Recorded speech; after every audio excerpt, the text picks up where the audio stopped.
not only these three pieces of legislation, but kind of the situation that we're in.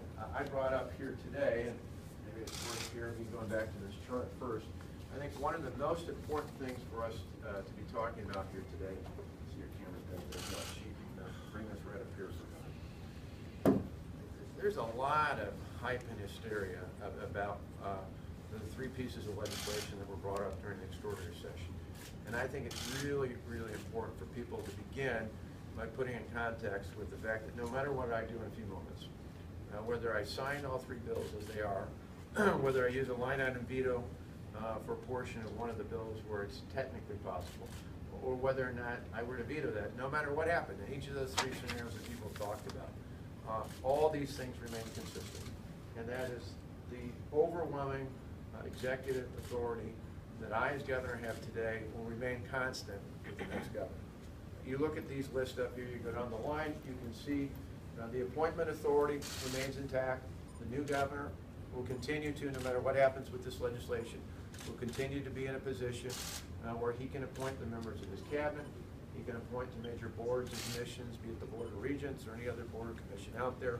He'll be able to make appointments, as I and other governors have done in the past, to positions like the judiciary at the county circuit or at the Court of Appeals and at the state level. He'll be able to make appointments to sheriff, district attorney, and other positions out there. Those don't change. You look as well, Administrative Rules Authority. He and his administration will be able to put rules together, and he'll have the final say through his office before sending them on to the legislature.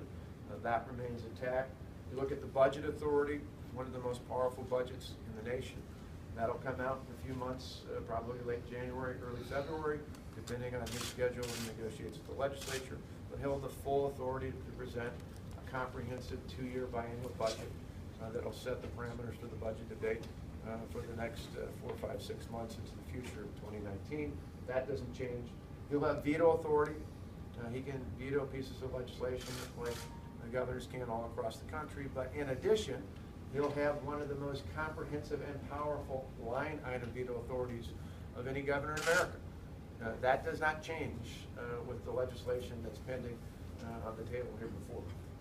He'll have executive order authority for things that are allowed currently in the statute. For me as governor and previous governors, those will continue again under no matter what happens with this legislation with the new governor.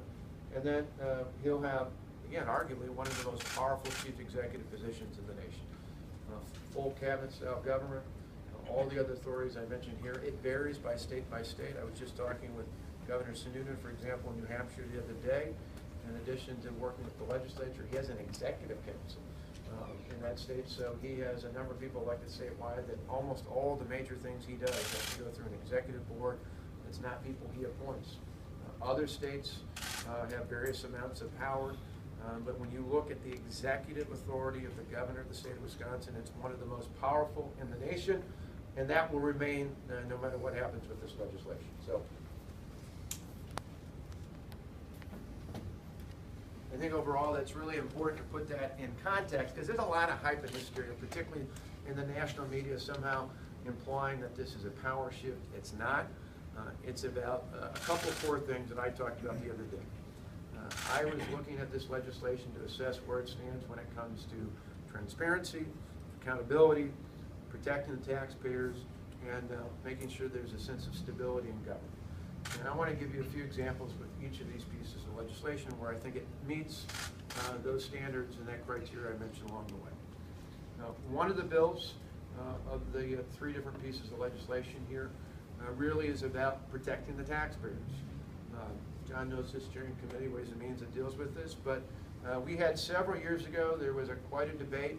Republicans and Democrats at the state level, both as governors and state lawmakers, were talking a lot about what's called the Marketplace Fairness Act, arguments that local merchants in places like Green Bay with Shopko and others across the state and across the country would say, how is it fair if you purchase something at a store here in Green Bay and you pay a sales tax on it, but if you make the same purchase online and you live here in Wisconsin, you don't pay that. That's unfair to the companies that actually hire people here, that build things here.